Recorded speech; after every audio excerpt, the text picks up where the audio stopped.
And for those of you online, I was just saying to the people in the space, we have our chant books here, but I've pasted in the chat for you all the Sunday resources, and it includes the chant, the 5 subjects for frequent recollection, or sometimes we just call them the 5 remembrances. So you might want to get that available. And this is also a good time, just those of you in the room here, to appreciate being able to be in person together. It's really great. And for those of you online, to look through your gallery view and just check out the people who are here. And like it or not, we have to, in this new world, cultivate a sense of community, because it's easy and maybe even easier, even with our information age, it's really easy to feel isolated and alienated and disconnected. And then now with these kind of strange hybrid Zoom in-person worlds that we exist in, just how do we rediscover this sense of being in community and the support that we get from that?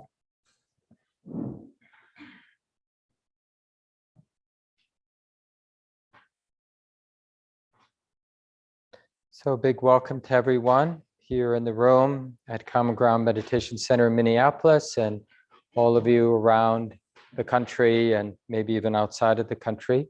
We're going to begin this morning with this chant.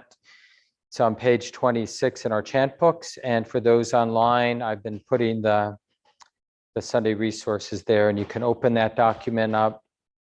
And this is a reflection the Buddha encourages us to go through every day. And it's a very particular kind of medicine. And there's part of the Buddhist teachings that are specifically designed to be very sobering. I'll talk about this after the guided meditation time. But it isn't meant to create despair or to trigger giving up or blaming, I hate life. It's a kind of sobering. None of this is a surprise to us, but it's just interesting how we avoid acknowledging these 5 simple truths. So let's do this chant together. If you're not familiar with how we do this, you can just listen along, let the words just have their impact. So 5 subjects for frequent recollection.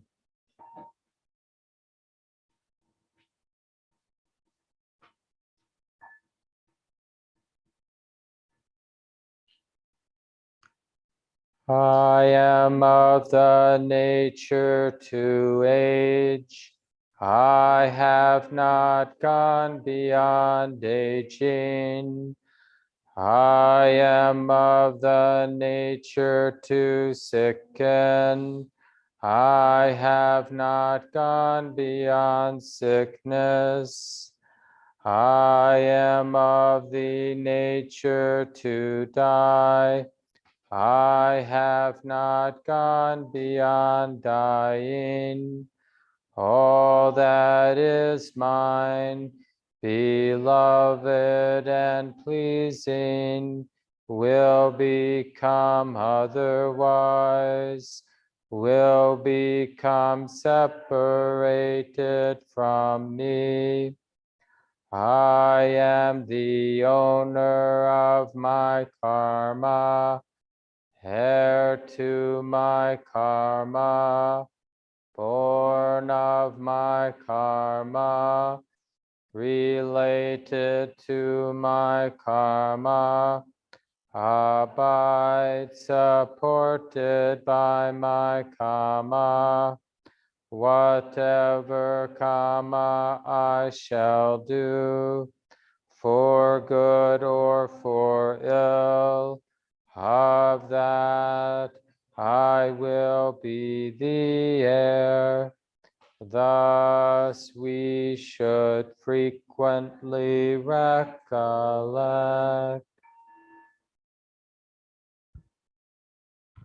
And we let the words drop in and adjust the body for the sitting time. So you'll be relatively comfortable.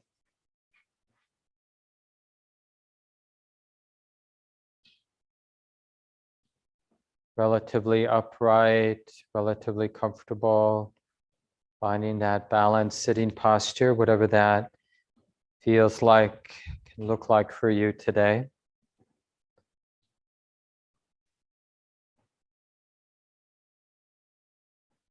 And in a way, even our sitting posture has this flavor of courageousness, this willingness to be right in the middle and unafraid, fearless enough to be willing to relax and soften, not just the body, but the heart, the mind, to drop some of the defensiveness, some of the armor,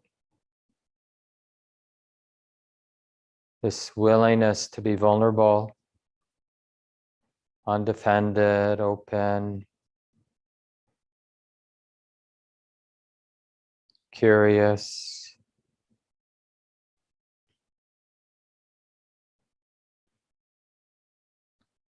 And the truth is, we don't even know what we're opening to. It's a trust, a valuing in opening, regardless of the experience we're opening to. So it's not that the experience of the moment is special, or even in that more conventional sense, safe.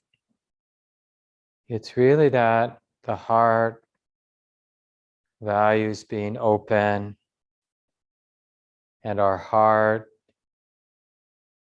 is suspicious, is mistrustful of all the different ways we tend to close off, turn away, shut down, are uninterested,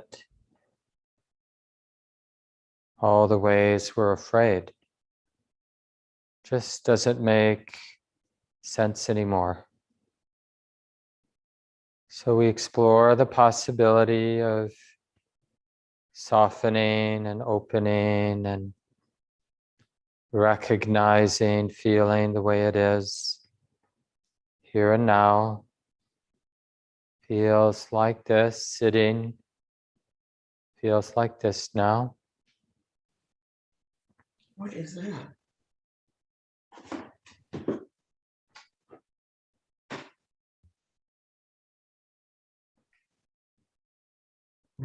Today I thought it would be useful to keep the practice, the meditation time really simple, and cultivate this very straightforward value of non-distractedness.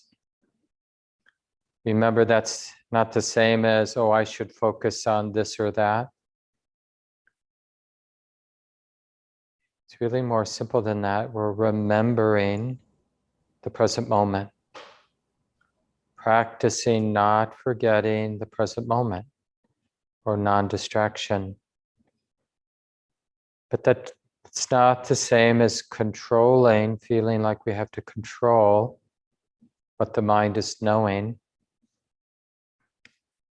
Any experience in the present moment, any aspect of the present moment is fine to be aware of. Whatever's here and now being known. Can we keep the present moment in mind? Can we even more and more rest in the present moment? Trust it.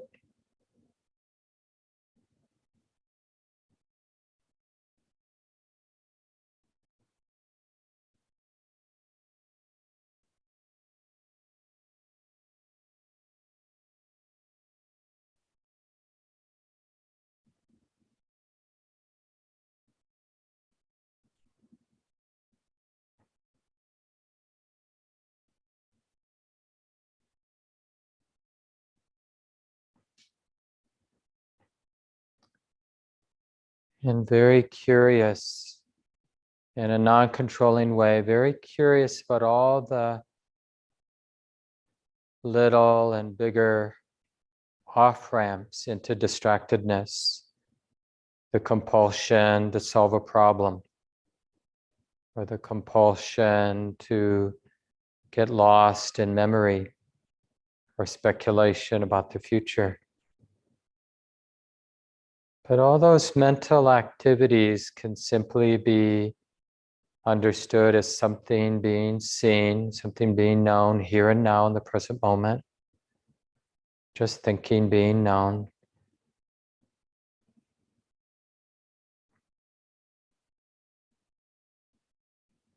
And in this way, we don't have to be afraid of how the conditions unfold.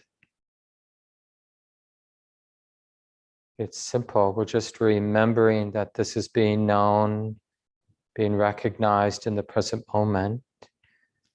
It's either some bodily activity, the five senses being known, or some mental activity being known, here and now.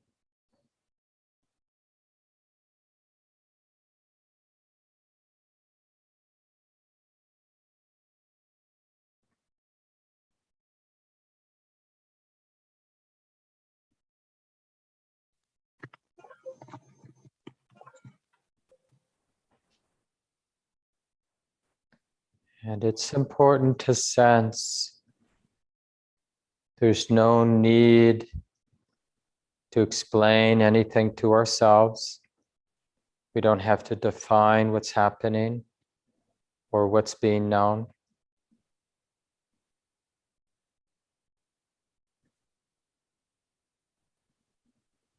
Just in the flow, in the movement of bodily activity, sounds being heard, sights being seen, sensations being felt, and all the mental activity, thoughts and mental images coming and going, emotions moving.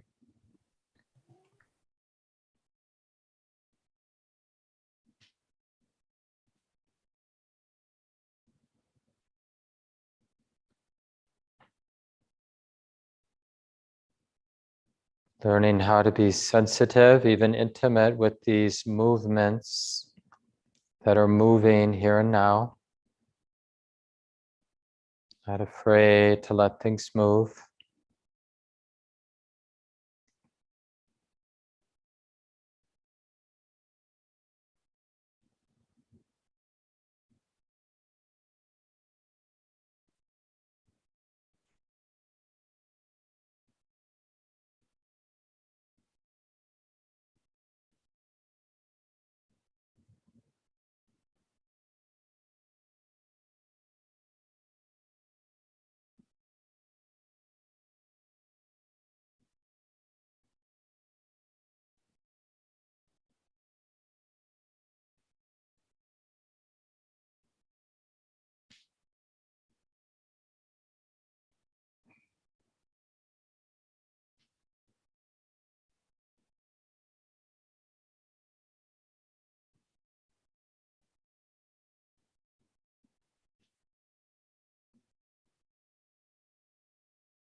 And when we get a little bit of stability, continuity of present moment awareness,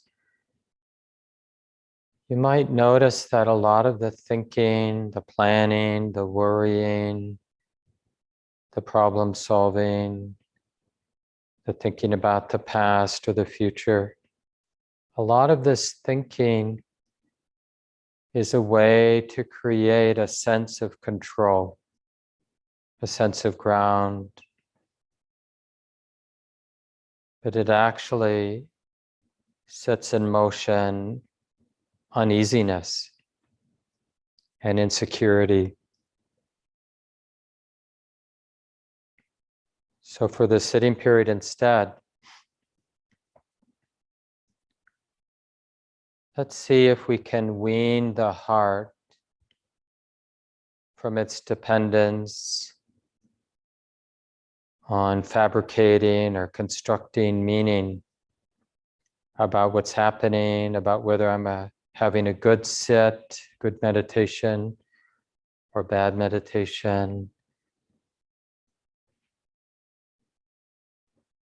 So when the mind does think about this or that, just notice that that mental activity is something being known in the present moment. It's being felt, it's being known, it's just what it is, thinking being known. And we don't really need to attach to the content of our thoughts. And this is important, nor do we need to get rid of our thoughts. Thoughts are just thoughts, another thing being known in the present moment. Just like a sound is something being known, a bodily sensation is something being felt, smells and tastes are just what they are, something being known. And we're learning to be okay with the exposure to all these movements, all these sensitivities to thought, to sensation, to sound, to sight. And just let everything move. Maybe it's okay, this exposure. And we're going to continue now in silence for the rest of the sitting time.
Keeping it really simple.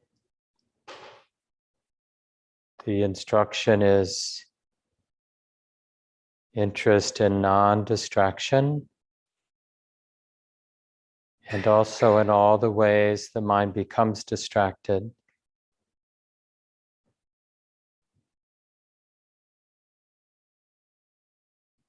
And what's the particular effort to sustain non-distraction? Not too much, not too little.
So you can also notice if there's this habit to meditate, to direct one's attention to a particular aspect of one's experience and hold that attention there or something like that.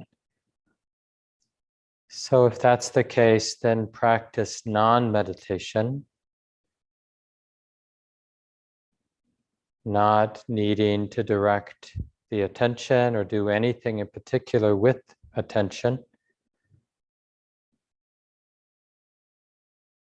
Because non-distraction doesn't depend on what the mind is knowing.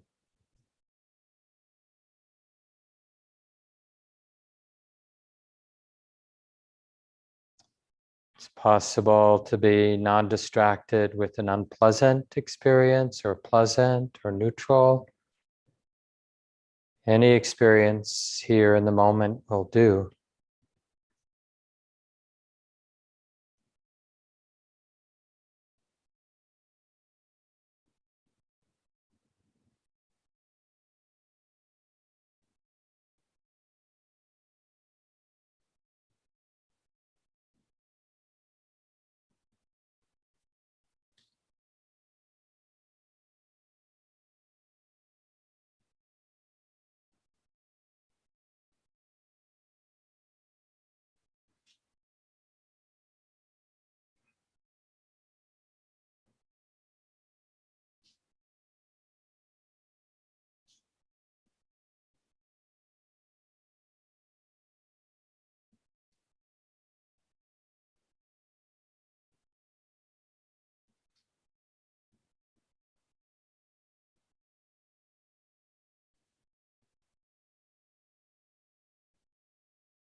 So this practice we're doing today, notice that it doesn't depend on the mind thinking about something or figuring something out or defining or explaining things to ourselves. We don't have to fabricate or construct any meaning. And that's a relief. And we don't have to meditate in the sense of directing the attention anywhere. And that should also be a relief, just to let the attention attend to whatever it's attending to.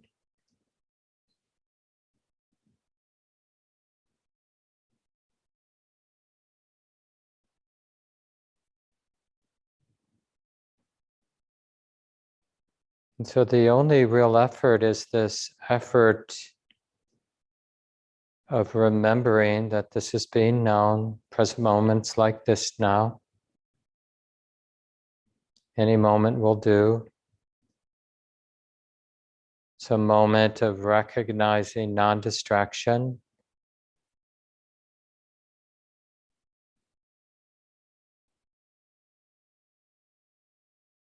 And for the last minute or two, just learning again how to sustain non-distractedness, using only the effort that's needed, not too much, not too little.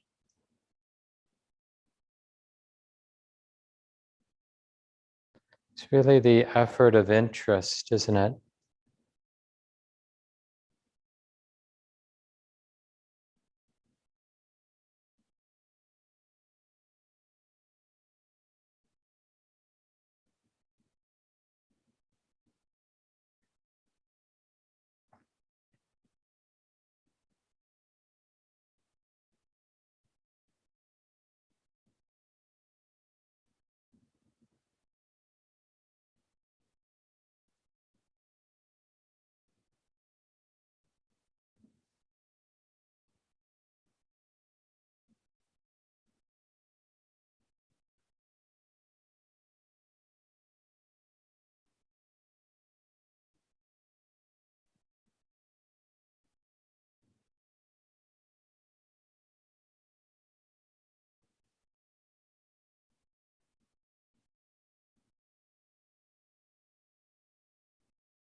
And take a moment, adjust the body, stretch a little if you need to.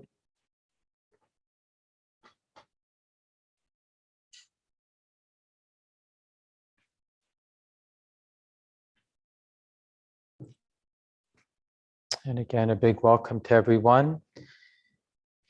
Nice to be able to gather like this and to reflect on the teachings of the Buddha.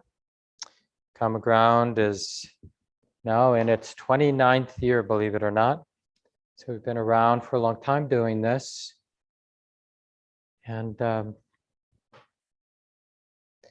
what's so amazing really is how simple it is and how hard it is. I don't know if you felt that way, but you would think non-distraction would be something we could do for a few moments in a row. But it's not so easy. But it's good because it's interesting that it's not so easy. That should be interesting to us, like, whoa, what is it? What is it that's set in motion, that tendency to be able to not be able to sustain present moment awareness? And so what I was thinking of doing today and maybe for a month or two is just to give a series of talks and reflections on fear, because I think it has to do with fear.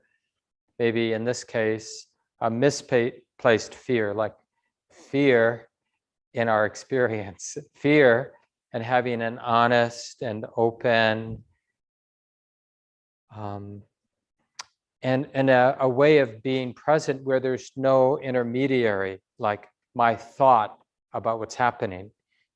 So when we're really open, then we don't even bother to explain to ourselves what our experience that I'm having is, because we're already immediately open.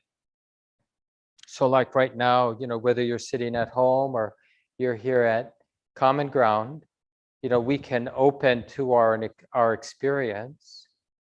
And when we're really open, sensitive, feeling what's here to feel, do I need to tell myself that I'm sitting at home or I'm sitting at Common Ground? We don't need that cognitive or that mental interpretation. In a sense, in a weird sense, me telling myself what my experience is. Same thing, like if I'm touching something, I'm touching the lectern in front of me, and I'm actually touching my papers, my notes, and there's that, there's some relatively neutral experience of temperature, smoothness, right? The texture. But I don't need those words. I don't need that simple interpretation, I'm touching my notes, to be intimate, to be open, to be present. And if that interpretation does arise in my mind, hey, I'm touching my notes, that actually is a thought being known in the moment. And that's not in any way dismissing the thought. It's just acknowledging this is how it is right now, having the thought, hey, Mark, I'm touching my notes, or whatever. So it's just interesting, because we're not interested in when we said if we cultivate a daily sitting practice or go on retreats from time to time, it's not so much about those particular experiences. It's really about how we set in motion a particular lifestyle where we deeply value non-distraction. And it's really important that we have some humility about that, because you might have already begun this if this instruction we're using this morning is relatively new. Our mind's habit, a very deep habit, is because we want to feel safe, but we generally find safety in ways that are ultimately not very safe or tenuous. So what we might do with an instruction like we had during the guided meditation is we think, because that's our basic strategy to feel safe, is we we think, if I think about this enough, if I think about this in the right way, then I'll feel safe.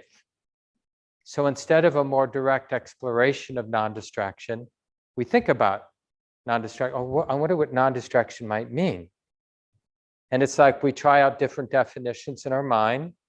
If we're lucky, we get what seems to the mind to be a good enough definition for what non-distraction is.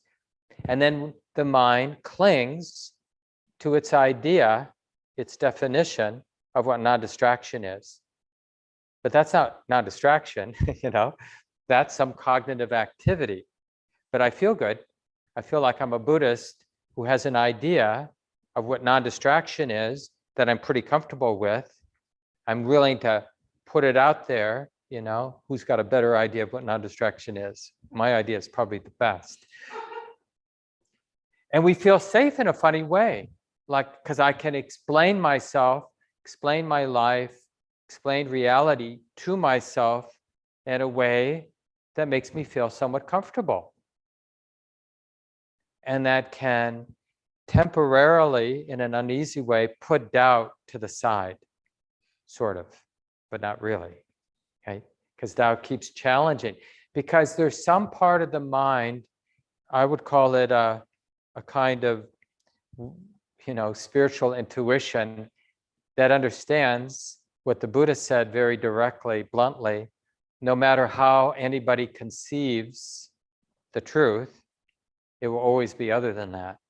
Because the conception of the way it is, what's up, what's down, what's important, what's not important, however our mind conceives it, no matter what kind of meaning we construct or fabricate for ourselves or for others, that meaning that was fabricated, constructed, isn't it.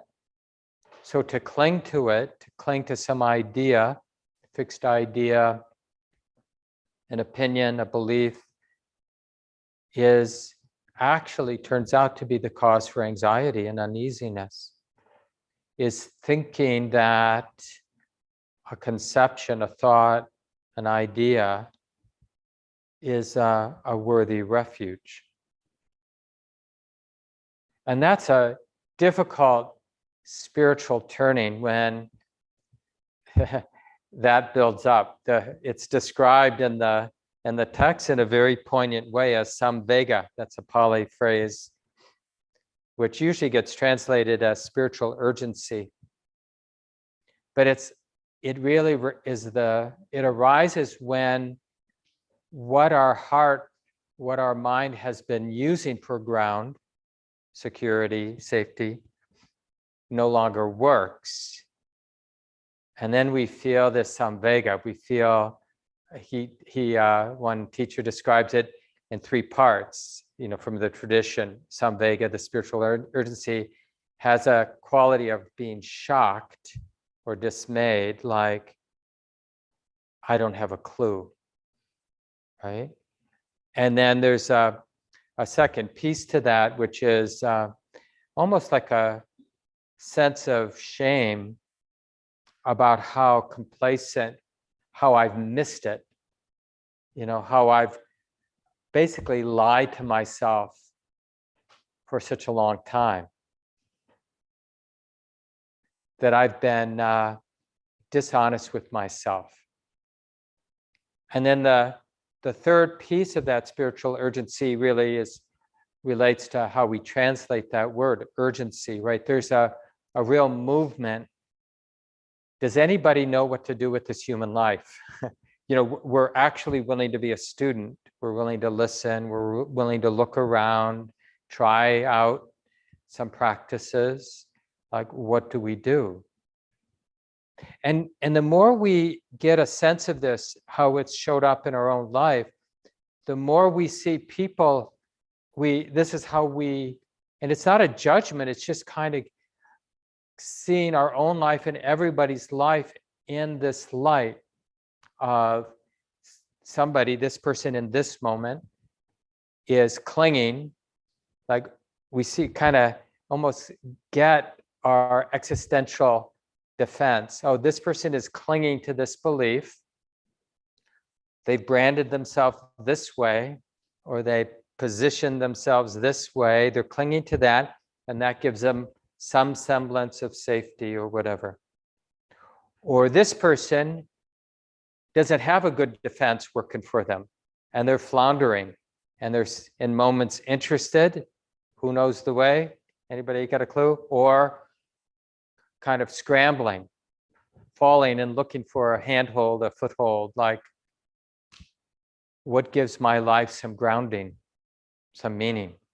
And it can be, we'll see this in ourselves sometimes, right? It's like we invest something that's relatively unimportant with a lot of significance. I've got to find the best potato peeler, and we're searching the web. It's like, and somehow getting that thing, getting this taken care of, gives my life some meaning, some purpose that takes care of that existential uneasiness for a while. Or maybe somebody feels like they're on a path. But part of being on the path is convincing other people that this is the path, right? Because I feel a lot better about my path when there are other people who are interested in the same path, right? So it's like this, hey, let me tell you. And you see this, of course, in Buddhism too. It's everywhere. It's like, we just feel a lot better if people, get the same potato peeler or read the same books, like the same music, go to the same Buddhist meditation center, whatever, the same style of practice. And remember, this spiritual urgency is an unavoidable and necessary, I call it a turning. And it's nice. This is actually a great topic of conversation. I'll just give you an example. Some of you have heard these stories before, but if we're going to tell each other stories about who we are, it can be, we can put it in majestic terms, the great turning, right? From where we've been an ordinary human being, more or less, who is dependent on our conceptions and the clinging to our ideas, our beliefs, our opinions, our conceptions, to the great turning is seeing how stressful, unsatisfying, and unproductive of real safety all of that is, and leaving it behind. And we leave it behind before we really know what is an appropriate use for a human life, right? Because part of uncovering a path that has a little bit more trustworthiness to it is letting go of the dependence our mind has on its conceptions. This exists on all levels. So whether you're an activist who you imagine really cares about the world in a deep way, nuanced way, or you're somebody totally into celebrity culture, and like, what is my favorite celebrity doing and who are they dating? And, whatever we fill our lives up, the meaning we fill our lives up, we're talking about the dependence on the meaning, not so much whether your meaning is more appropriate than somebody else's meaning that you're clinging to, right? So that great turning, like I remember, and so again, like I mentioned, some of you may have heard me kind of relay this story, but I was a pretty serious high school runner, competitive runner in track and cross country, and pretty good for a high schooler. And I got injured for the first time really my junior year, and not a terrible injury, just a little tendonitis, but I had to stop running for 1 or 2 weeks, so not even that long. And but it was right in the middle of track season. And if you've done any sort of serious sports, you do a lot of preliminary work to when all the important games or meets or whatever are going to happen.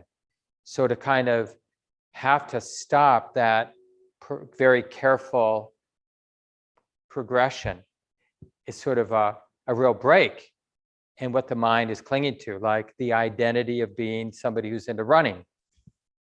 and into being good at it and into being successful and all of that identity and all the meaning, like this is who I am. Somebody who works hard, who gets up and runs in the morning, and then goes to school and then goes to practice, and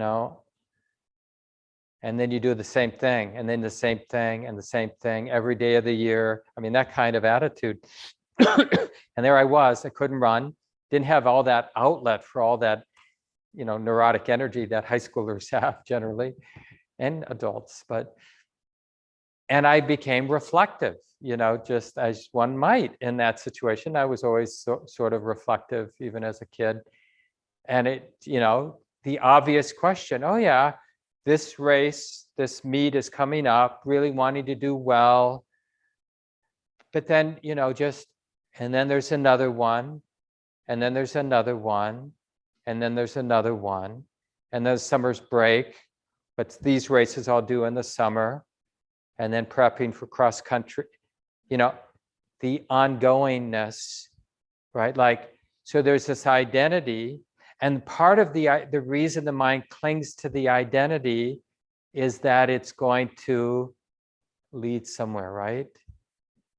Whatever your identity is, getting to the kitchen renovation, getting the promotion, getting to retirement. I like that silly movie with Tom Hanks, Getting Big. You remember the movie Big? He's a little kid, he wanted to get big, and then he got big. And so these are the sort of the promise that a lot of our conceptions or stories have, is that I'll get something if I win that race or run the mile in that time, then I will have some significance. But if we actually do achieve what we wanted to achieve, there's another thing we want to achieve. That's really what we get. It's not a landing place. Okay, I ran the mile in that time, and now I'm this person who ran the mile in that time, and now I'm satisfied because that's what I wanted. I wanted to become, and it's all about the idea. It isn't actually about running the mile in a particular time. It's about the conception of being the person who can run that fast, who's that special, right? And it might be about academics, it might be about your social life. It could be even about being a bad person. Like I'm not just an ordinarily bad person. I'm an especially bad person, not like those sort of other bad people, but a cool bad person or whatever. Because any conception will do. Because it's not even the conception as much as the way the mind uses us as a kind of ground to create a temporary but uneasy sense of safety, meaning, a ground to cling to. And my mind, even in those few days, it started to expand beyond athletics and into getting good grades and getting into good college and, being popular and all those sort of things that the mind does. And it was a real turning point. It kind of, for me, just in terms of my personality, it interrupted what up until that point had been a mostly unquestioned belief in sort of personal progress, like that becoming energy, success, that's what it was all about. Because all of a sudden, for the first time, I had a pretty clear sense of doubt that this doesn't go anywhere. And this is what we mean by the insight into samsara. Maybe you've heard that word. They've even named perfumes. It's so ironic that there are perfumes, and I think some other products that are named samsara, which the literal definition of samsara, cycles of suffering. But we like our samsara. We like our cycles of suffering, our endless conceiving. And this next example is a perfect sort of story about how that happens. So this is a couple years later, end of my freshman year in college. I told this recently. I hope it wasn't in the Sunday morning group, but for whatever reason, I was sitting, I had a couple days after the semester, the spring semester of my first year of college ended. I went to school on the East Coast and waiting a few days to fly back to Minneapolis, where my folks lived.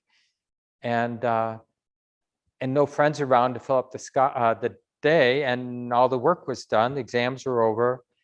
And so all I could do was sense and feel what was left over from the crazy first year of college, which was a sense of trying so hard in so many ways, to be a good runner, to be a good student, to be popular and make friends and all that kind of stuff. And it felt really unpleasant, just like what was left from trying so hard.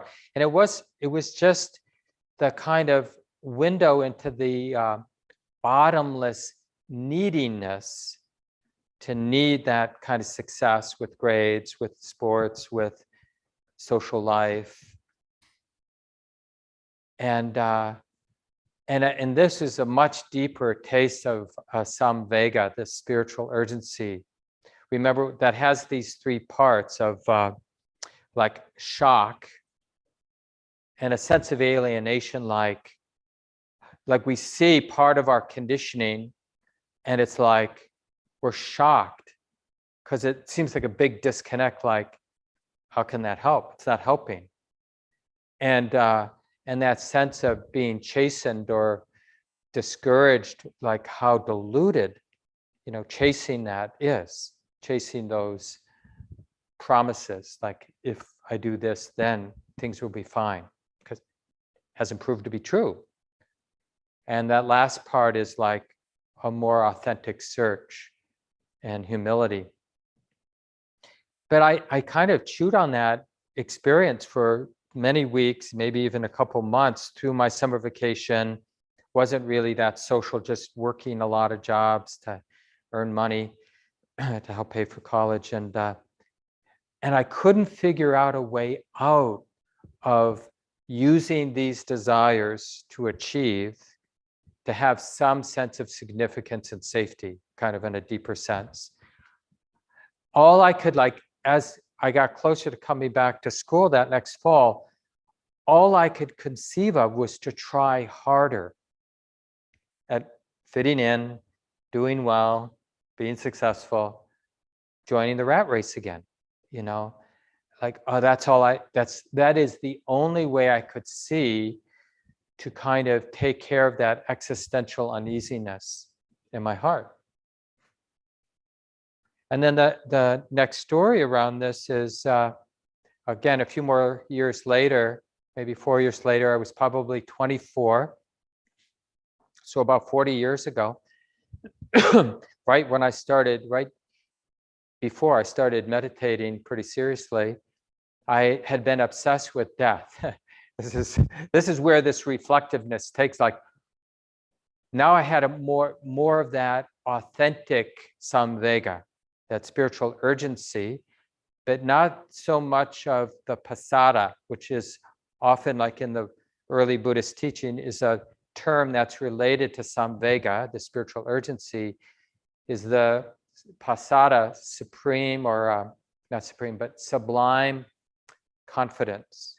So it's just a beginning, not of any sort of transforming insight, maybe, I mean, depends what you mean by that, but a real sense of what might be possible, a real intuition that there's something to do with this human life. Except, oh boy, what a setup. Because otherwise, with only samvega, the mind can get really nihilistic. Like, because part of the way to understand samvega is to see the meaningless, not so much of life, but the meaningless of my heart's approach to living. The way my mind conceives of what I should be doing with this human life. And just to see, how we get that reflectiveness, like you get up, you go to work, you spend all the money you earn, then you get up, you go, or whatever your particular version of that is. You get involved in a relationship, it lasts for a while, you break up, everything hurts. You say never again. You fall in love. You get it.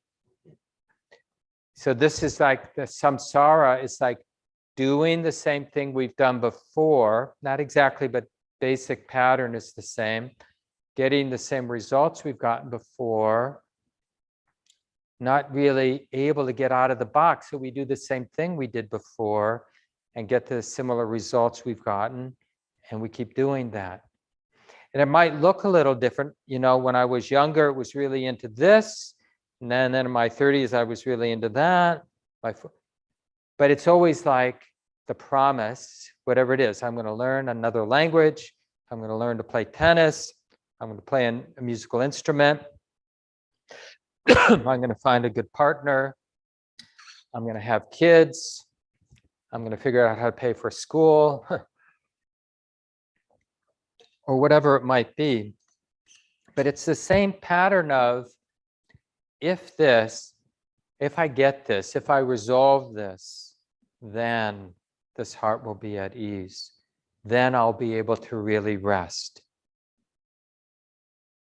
And then you know what? On our deathbed, that's what we'll be thinking. Except we won't be able to conceive of more of this because we can maybe see the writing on the wall. I don't think I'm going to be living long. So what do we conceive of another life, being reborn somewhere. If only I could be reborn. If only I could do this again, but do it right. But the thing is, we don't have another way yet. This is where the pasada comes, like some sense that I don't know much, but I know what isn't helping, like what doesn't work. And this third experience I want to share really flowed out of this kind of, I think, pretty natural obsession with death. You know, there I was, 24, a year and a half or so out of college, having just had a big breakup of someone I had been dating for 3 or 4 years. You know, my first real serious relationship. We had even lived together a little bit.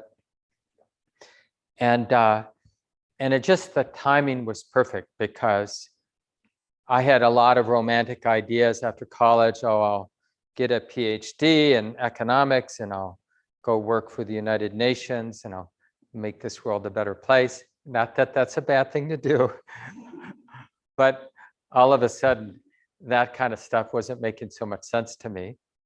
And I really didn't know what to do.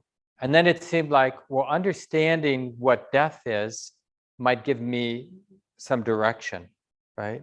And what I came upon from some really powerful books is that so much of what people do in their lives, whether it's raising kids or being a successful artist or successful business person, is in one or another way a way of avoiding the uneasiness of our mortality.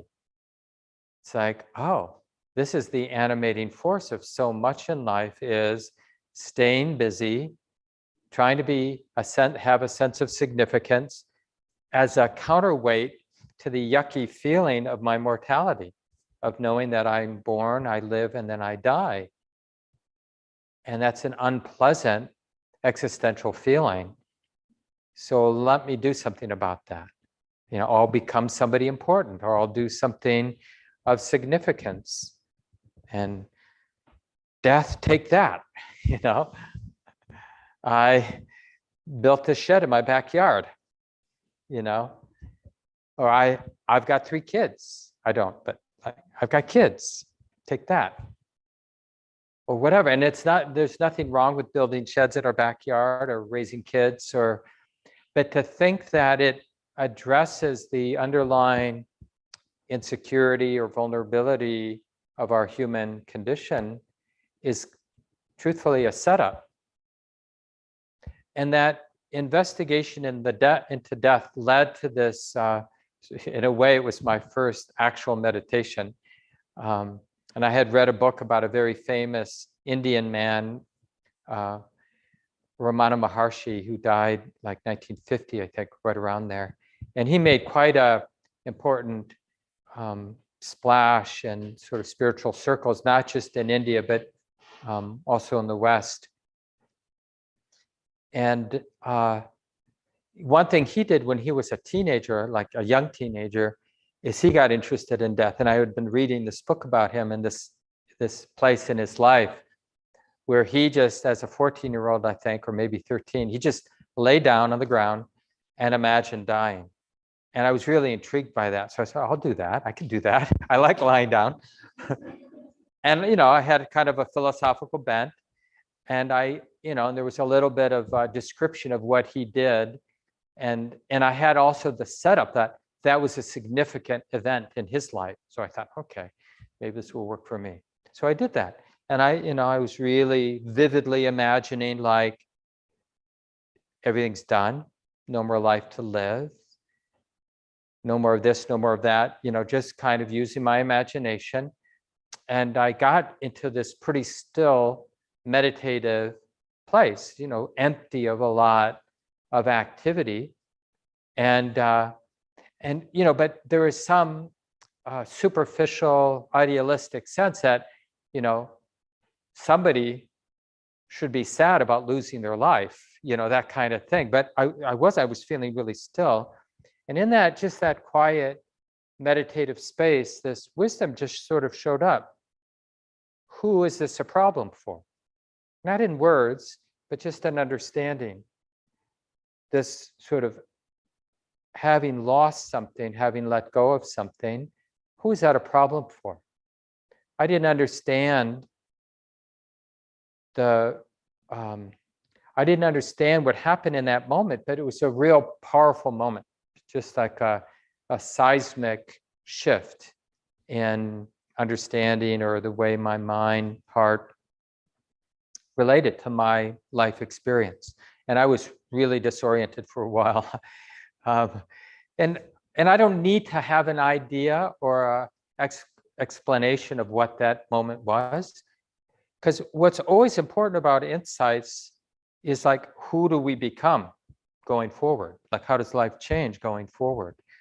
But for me, like the way I would describe it is that term pasada, which is that serene confidence, because that was the ongoing flavor of whatever that shift in understanding was, the ongoingness of it, the flavor that was left over in the mind was, it's okay.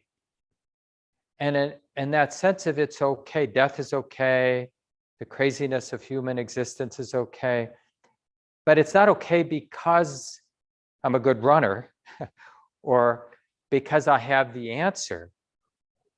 It's okay for no good reason.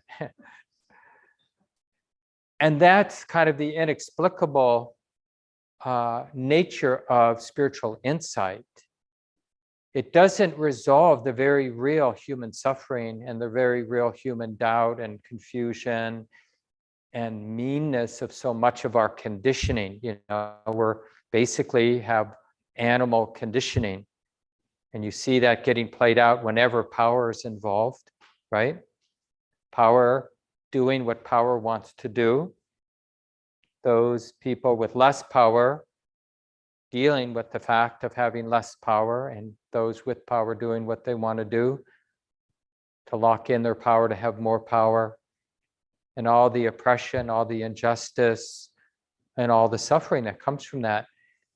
And all of that is just the cumulative expression of what's in our hearts. It's not like the evil ones are out there. It's the conditioning that's right here. So what I would encourage us to do as we take this time in the next several weeks to look at fear is to not just dismiss fear as entirely unnecessary or unwholesome, but to really get curious. How might, like when you have some fear, some anxiety, some uneasiness, how might this fear be useful, converted, used in a way that's helpful? And how might this fear, this uneasiness be unhelpful, be misused, misapplied? Because, when we're walking close to a ledge,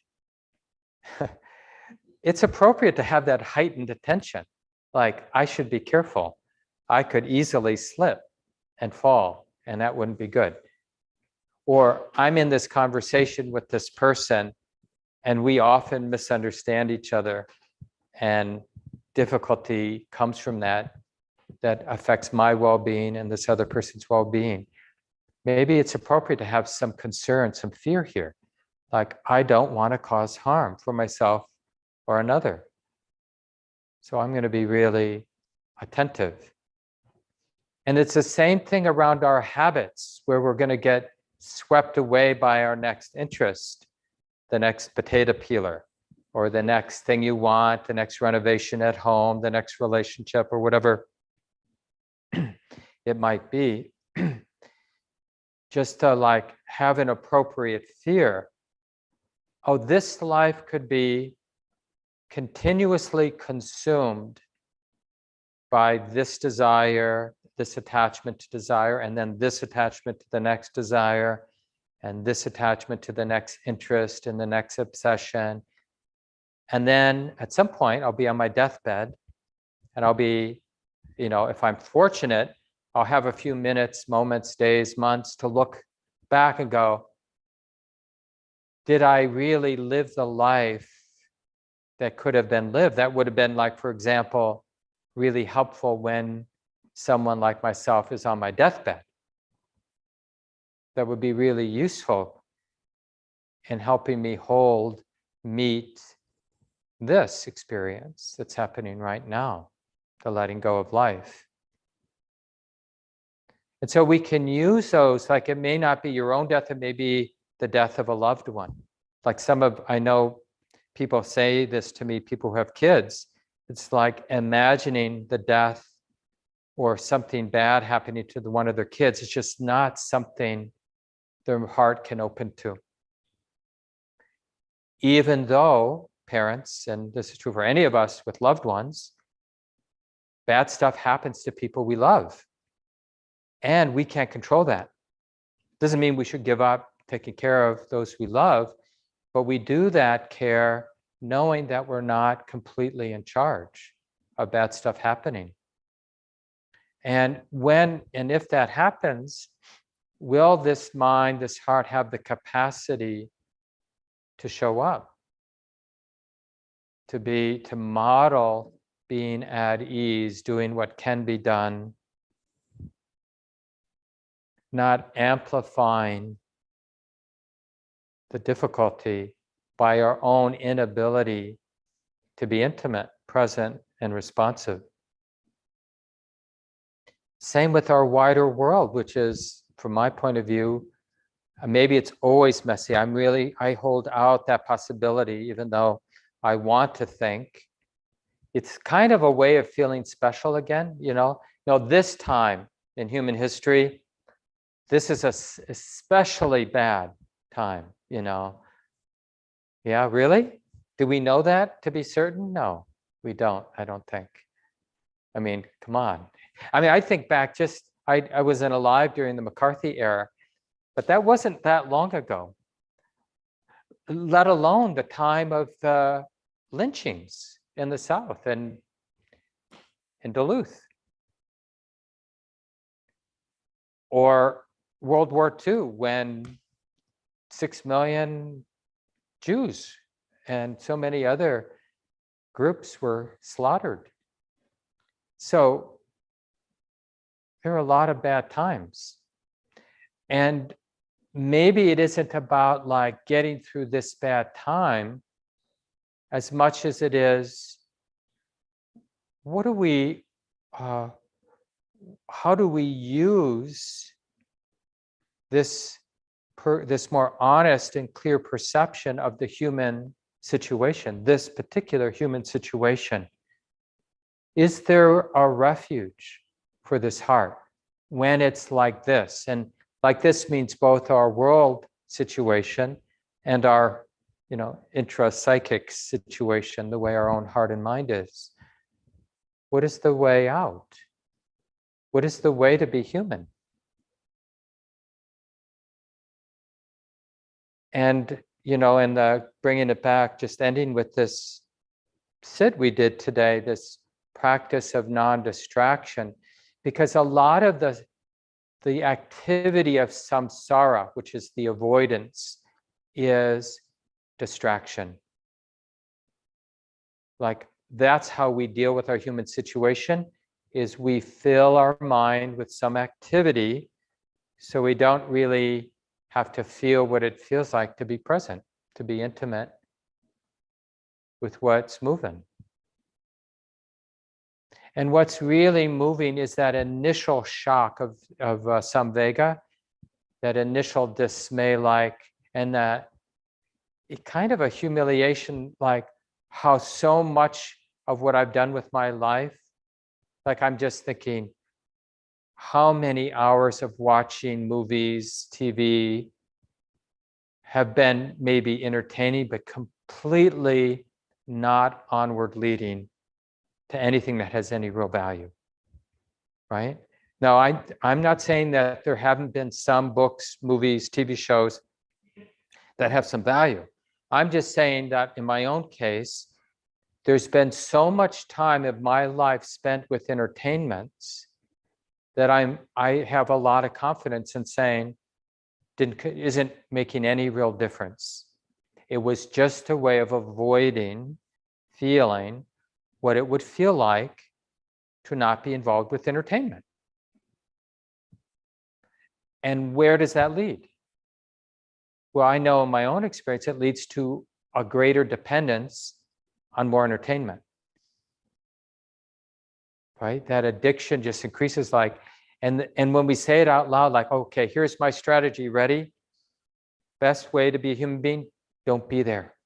Get really good entertainments, get absorbed in your books, your movies, your conversations, your gossip. See if you can ride that all the way to the end. And it's like, if we say that out loud, we realize, oh, that can't be the way. That cannot be the way. But we do, and it's not just our movies and books, and it's also vacations, you know, the special vacation, or even hobbies to some degree. If hobbies are used to kind of get us close, great. I just started doing Wordle. I don't know, I'm sure some of you do Wordle. It seems like everyone's doing Wordle. It's a puzzle if you don't know that. Now the New York Times just bought it from the guy who developed it. And I think you can get it for free. I seem to be able to get it for free. And online every day, and you're just looking for a word, 5 letters, you know, and however long it takes you. But where does that lead? You know, maybe it's a little good for our brains to keep it active. I kind of like doing it. It's definitely some pleasure in solving problems. Our brains like to solve problems. But it really begs the question, what else might I be doing with that 15 minutes or whatever it is? What else could I do? Now, a lot of us will get tight about that because it will trigger this striving energy, you know. But that can't be the way either. That's just more, instead of a Wordle, you're going to become a good Buddhist. It's probably an even more effective way to suffer. If you're going to strive, probably Wordle is a better way. Because at least we know it's just for fun. You know, it's like people who play their tennis or their sport, you know, and they could get really serious, but at least they get reminded at some point, it's just a game. You know, we're just hitting a ball around. But when we're trying to be a good Buddhist, a good meditator, we can get really serious. That self-importance can get really strong. So we'll come back to this next Sunday. A couple of announcements. If anybody's interested in an introduction to mindfulness meditation, mindfulness medication, works both ways, actually. Jen Racho and I will be starting a class this coming Tuesday, the 12th, 7:30 to 9 Central Time, 5 Tuesdays. So join in if you'd like. You can sign up on our calendar. There's always registration information there. Mesky and I will be leading a day-long retreat on Saturday, the 23rd, and a lot of other things coming up, including some time to get out to the retreat center, either to help with a work retreat the last 2 weeks in July, or other practice periods in August and September. So really nice to be with everyone today. If you'd like to be part of a small group for 15 minutes to chat about some of these ideas, I'm going to pass it on to Shannon. Are you going to be the host for this?